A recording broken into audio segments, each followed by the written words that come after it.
आप सबका स्वागत है उत्कर्ष आईएएस अकेडमी। आज एक नए भर्ती के बारे में हम चर्चा करेंगे, तो शुरू से लेकर अंत तक वीडियो में बने रहिएगा। आप नए हैं तो आप हमारी संस्था से जुड़ सकते हैं। चलिए आज का जो बहुत अच्छा भर्ती है उसके बारे में देख लेते हैं। आज की जो भर्ती होने वाला है इसके बारे में, तो आज का जो भर्ती आया है औद्योगिक प्रशिक्षण संस्था बेमेतरा में, ठीक है। औद्योगिक प्रशिक्षण संस्था जिला बेमेतरा यानी कि ITI में भर्ती आया हुआ है, ठीक है। यहाँ पे देखो, ये दिनांक 19/5/2026 को पत्र जारी हुआ है और इसमें ऑनलाइन जो यहाँ पे पत्र जारी किया गया है 19/5/2026 तथा इसमें फॉर्म भरने की अंतिम तिथि है 4/6/2026 रखा गया है, ठीक है। अंतिम तिथि है और आपको फॉर्म स्पीड पोस्ट के माध्यम से अप्लाई करना है। यहाँ पे ऑनलाइन फॉर्म भरने का कोई विकल्प नहीं है, आपको सिर्फ ऑफलाइन डाक के माध्यम से ही फॉर्म अप्लाई करना है। यहाँ पे उसका अंतिम तिथि दिया हुआ है 4/6/2026। चलिए अब बात करते हैं कौन कौन से पद हैं और पदों की संख्या कितना है और पदों के लिए सैलरी क्या रखा है इसके बारे में। चलिए, तो पहला है पद में, पहला जो विषय का नाम है, विषय व्यवसाय का पद है मैकेनिक डीजल। मैकेनिक डीजल के लिए यहाँ पे 4 पद रखा गया है। उसके बाद है computer operator and programming assistant, जिसको ITI में कोपा के नाम से जाना जाता है। इसके लिए 2 पद रखा गया है। एम्प्लॉयबिलिटी स्किल के लिए यहाँ पे देख सकते हो तीसरा नंबर का जो पद है एम्प्लॉयबिलिटी स्किल, इसके लिए 1 पद रखा गया है। तथा भाषा अंग्रेजी एवं कम्युनिकेशन स्किल, यहाँ पे चौथा नंबर जो पद है इसके लिए 2 पद रखे गए हैं। और टोटल इस सभी को मिलाएं तो हमारा 9 पद, टोटल 9 पद बनते हैं, जिसमें से diesel mechanic, computer operator, employability skill, भाषा अंग्रेजी एवं कम्युनिकेशन स्किल सभी को मिला के। तो यहाँ पे बेमेतरा में 9 पद के लिए भर्ती आया हुआ है। पद काफ़ी अच्छे हैं। जो भी अभ्यर्थी ITI में diesel mechanic, COPA, employability skill, अंग्रेजी भाषा कम्युनिकेशन स्किल का सर्टिफिकेट है, NCVT SCVT बिल्कुल इसमें अप्लाई कर सकते हैं। आगे देखते हैं और इसकी योग्यता के बारे में डिटेल से। चलिए अब देखते हैं इसकी योग्यता कौन कौन से। पहला है डीजल मैकेनिक के बारे में देखते हैं। इसकी योग्यता में मान्यता प्राप्त हाई स्कूल अथवा पुरानी पद्धति से 11वीं परीक्षा उत्तीर्ण होना चाहिए। अभी के समय में हाई स्कूल 10वीं पास, पुराने समय में 11वीं, यानी पुराने समय में पुरानी मैट्रिक होता था 11वीं, उसी का सर्टिफिकेट होना चाहिए। साथ ही साथ आपका NCVT SCVT वाला प्रमाण पत्र होना चाहिए। डीजल मैकेनिक में वो भी ऑटोमोबाइल इंजीनियरिंग है और मैकेनिकल से, और साथ ही साथ आपके पास ड्राइविंग लाइसेंस हल्के मोटर यान का लगाना अति अनिवार्य है। आपके पास ड्राइविंग लाइसेंस होना चाहिए, ठीक है। ये सब चीज़ आपका अनिवार्य कर दिया गया। ड्राइविंग लाइसेंस, आपके पास इंजीनियरिंग का प्रशिक्षण होना चाहिए, या फिर ITI का हो तो NCVT SCVT का प्रमाण पत्र होना चाहिए। साथ ही साथ हाई स्कूल और 11वीं पास, पुराने वाले मैट्रिक में 11वीं, ठीक है, और 10वीं। चले अगला है computer operator and programming assistant का पद है, ठीक है। इसके लिए देखते हैं मान्यता प्राप्त बोर्ड से हाई स्कूल या पुरानी 11वीं, हाई स्कूल और पुरानी 11वीं मतलब मैट्रिक का आपके पास समतुल्य वाला इसके बराबर का सर्टिफिकेट होना चाहिए। साथ ही साथ आपका इस ट्रेड में, कोपा ट्रेड में आपके पास सर्टिफिकेट होना चाहिए जो NCVT SCVT ये लगा हुआ आपका प्रमाण पत्र होना चाहिए, ठीक है। साथ ही साथ इसमें कंप्यूटर साइंस इंजीनियरिंग वाले, और इसके अलावा कंप्यूटर साइंस इंजीनियरिंग वाले के बाद PGDCA वाले, BCA वाले भी इसमें अप्लाई कर सकते हैं।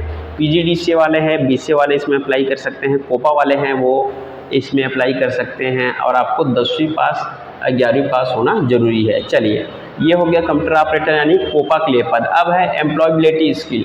जो भी अभ्यर्थी व्यवसाय प्रबंधन में स्नातक की डिग्री प्राप्त किया है, BBA है ना, बैचलर ऑफ बिजनेस एडमिनिस्ट्रेशन में अगर जो स्नातक किया है वो बिल्कुल एम्प्लॉयबिलिटी स्किल में फॉर्म अप्लाई कर सकता है। ये इसको क्वालिफिकेशन रखा गया है। अगला है भाषा अंग्रेजी एवं कम्युनिकेशन स्किल। इसके लिए मान्यता प्राप्त विश्वविद्यालय से अंग्रेजी साहित्य में स्नातक उपाधि उत्तीर्ण होना चाहिए। यानी आप इंग्लिश में MA किए हैं, है ना, इंग्लिश लिटरेचर में आपने ग्रेजुएशन किया हुआ है और स्नातकोत्तर किया हुआ है, उसको प्राथमिकता दी जाएगी। साथ ही साथ आपके पास B.Ed होना चाहिए। किसी भी मान्यता प्राप्त विश्वविद्यालय से B.Ed की डिग्री है और MA इंग्लिश है या स्नातक इंग्लिश है तो आपको ये फॉर्म जरूर भरना चाहिए। इसके लिए क्वालिफिकेशन योग्यता रखा गया है। चलिए अब इसके चयन प्रक्रिया के बारे में बात करते हैं। तो चयन प्रक्रिया यहाँ पे दिया गया है, जितने भी अभ्यर्थी हैं उसका चयन मेरिट के आधार पर किया जाएगा। ठीक है, जितने भी मेरिट के प्राप्तांकों के आधार पर आपका चयन किया जाएगा, ये मैं आपको बता देता हूँ। ठीक, चलिए आगे देखते हैं नियम और शर्तें कौन कौन से रखा गया है। तो नियम और शर्तें हम सबसे पहले देखते हैं। आपको जब वो फॉर्म अप्लाई करेंगे तो फॉर्म के ऊपर में आप जिस पद के लिए अप्लाई कर रहे हैं उस पद का स्पष्ट नाम लिखना है, आपका कास्ट तक नाम लिखना है और उसमें पिन कोड अवश्य से डालें। ये बेमेतरा का पिन कोड है ना, यहाँ पे दिया हुआ है। और नोडल अधिकारी औद्योगिक प्रशिक्षण संस्था बेमेतरा के नाम से आपको प्रति पोस्ट में डालना है। आगे और इसके बारे में विस्तार से बताऊंगा। आवेदन दिशा निर्देश के अनुसार भली भांति पढ़कर आपको स्पीड पोस्ट के माध्यम से ही आपको आपके फॉर्म को प्रेषित करना है, यानी कि फॉर्म अप्लाई करना है कि स्पीड पोस्ट के माध्यम से ही, और ऑनलाइन का किसी प्रकार के यहाँ पे माध्यम नहीं दिया गया है। आवेदन और शपथ पत्र आवेदक के हस्ताक्षर नहीं पाए जाने पर ये मान्य नहीं होंगे। यहाँ पर जो आपका फॉर्म दिया गया है उसमें एफिडेविट लास्ट में फॉर्म दिया गया है जिसको शपथ पत्र, उसमें आपका हस्ताक्षर होना अनिवार्य है। अगर हस्ताक्षर नहीं हुआ तो वो अमान्य कर दिया जाएगा, आपका फॉर्म निरस्त कर दिया जाएगा। चलिए आगे बात करते हैं। आवेदन जमा करने की निर्धारित अंतिम तिथि को आवेदक की न्यूनतम आयु 18 वर्ष से कम नहीं होना चाहिए और आवेदक छत्तीसगढ़ राज्य का मूल निवासी होना अनिवार्य है। तो जो भी अभ्यर्थी इसके लिए फॉर्म अप्लाई करते हैं तो उसको छत्तीसगढ़ का निवासी होना अनिवार्य है और वो 18 वर्ष से उनको कम नहीं होना चाहिए। ठीक है, ये इसका आयु सीमा निर्धारित किया गया है। आगे बात करते हैं इसी क्रम में, तो है आवेदक एक से अधिक पदों के लिए अधिक संस्थाएं तो आवेदन कर सकते हैं, परंतु उन्हें अलग अलग फॉर्म उनको पृथक इसमें आवेदन जमा करना होगा। जो भी आवेदक है अगर अलग अलग फॉर्म भरना चाह रहे हैं, है ना, अलग अलग पदों के लिए अप्लाई करना चाहते हैं तो उसके लिए अलग अलग उसको पोस्ट करना होगा, अलग अलग डाक के माध्यम से अप्लाई करना होगा। एक ही पोस्ट करेंगे तो आपका पूरा जो ऑफलाइन आवेदन है वो निरस्त कर दिया जाएगा। चलिए आगे देखते हैं इसी क्रम में। इनके जो सैलरी की बात करते हैं, है ना, उससे पूरा देख लेते हैं सैलरी के आपको कितना घंटा काम करना होगा।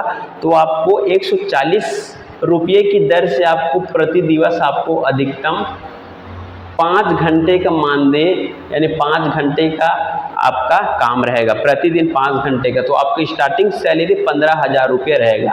स्टार्टिंग में आपको 15,000 रुपये दिया जाएगा और जैसे जैसे आप पुराने होते जाओगे तो आपका सैलरी में इंक्रीमेंट देखने को मिल जाएगा। ठीक है, चलिए आगे देखते हैं। अगर जिस भी अभ्यर्थी है जिसका चयन होता है उसके लिए किसी प्रकार का ज्वाइनिंग लेटर नहीं भेजा जाएगा। आपको फोन के माध्यम से यानी दूरभाष के माध्यम से फोन करके बताया जाएगा कि आपका चयन हो चुका है, आप आके ज्वाइन करें। इसके लिए अलग से किसी प्रकार का ज्वाइनिंग लेटर या अपॉइंटमेंट लेटर नहीं दिया जाएगा। इस बात का आपको अच्छे से ध्यान रखना है। ठीक है, चलिए अब एक चीज़ मैं बता देता हूँ कि आप सभी को अगर इसका PDF चाहिए तो आप हमारे टेलीग्राम चैनल से जुड़े, नीचे लिंक दिया है, वहां से आपको इसका PDF मिल जाएगा। अब आप यहाँ पे आप देख सकते हैं ये है फॉर्म का प्रारूप। जो भी अभ्यर्थी इस फॉर्म को भर के आप पोस्ट में अप्लाई कर सकते हैं। तो इसमें दिया गया है, पहला है यहाँ आवेदन का प्रारूप, यहाँ पे आपका फोटो लगाना है, फोटो, और इसको स्वयं प्रमाणित करना है। यहाँ पे फोटो लगाने के बाद आपको यहाँ से सिग्नेचर करना है। फॉर्म से लेकर आपका फोटो में सिग्नेचर होनी चाहिए और यहाँ पे संस्था का नाम लिखना है, व्यवसाय का नाम लिखना है, किस व्यवसाय में आप फॉर्म अप्लाई कर रहे हैं, कोपा के लिए है कि डीजल मैकेनिक के लिए, वो आपको बताना है। और अब जब पोस्ट भरते हो तो उसमें प्रेषक लिखा जाता है, एक लिखा जाता है प्रति। तो प्रति में ये पूरी जानकारी डालना है। प्रति इंग्लिश में लिखते हो टू और हिंदी में लिखते हैं तो प्रति, तो ये पूरा जानकारी वहाँ पे जो लिफाफा है उसमें होनी चाहिए, है ना, प्रति में, और ये इसका पिन कोड नंबर है जो मैंने स्टार्टिंग में भी बताया था। चलिए, इसमें आवेदक का नाम, पिता का नाम, जन्म तिथि, अंकों में आवेदक का श्रेणी, उसका जाति, मोबाइल नंबर, ईमेल आईडी और स्थायी निवास का पूरा पता यहाँ पे आपको लिखना अनिवार्य है। चलिए, ये फॉर्म का प्रारूप है। आगे देखते हैं, इसी क्रम में आपके पास जितना भी शैक्षणिक योग्यता है वो भी आप यहाँ पे लगाएंगे। तो ये पूरा कॉलम दिख रहा है, इसमें शैक्षणिक योग्यता आपको लगाना है, और इसके साथ साथ आपको यहाँ पे जैसे मैं बताया था कि ड्राइविंग लाइसेंस भी आपको यहाँ पे लगाना है। जो परमानेंट आपका ड्राइविंग लाइसेंस हो, जो अस्थायी ड्राइविंग लाइसेंस हो, वो नहीं लगाना है आपको। परमानेंट जो कार्ड बन जाता है उसको यहाँ पे लगाना है, ठीक है। चलो आगे देखते हैं इसी क्रम में। तो आपको डाक के माध्यम से, स्पीड पोस्ट के माध्यम से आपको फॉर्म अप्लाई करना है, जैसे कि मैंने पूर्व बताया था। छत्तीसगढ़ के मूल निवासी, इसमें निवास प्रमाण पत्र आपको लगाना है, और अंक सूची जितना भी लगाओगे मार्कशीट, उसमें स्वयं प्रमाणित है, स्वयं का सिग्नेचर होनी चाहिए।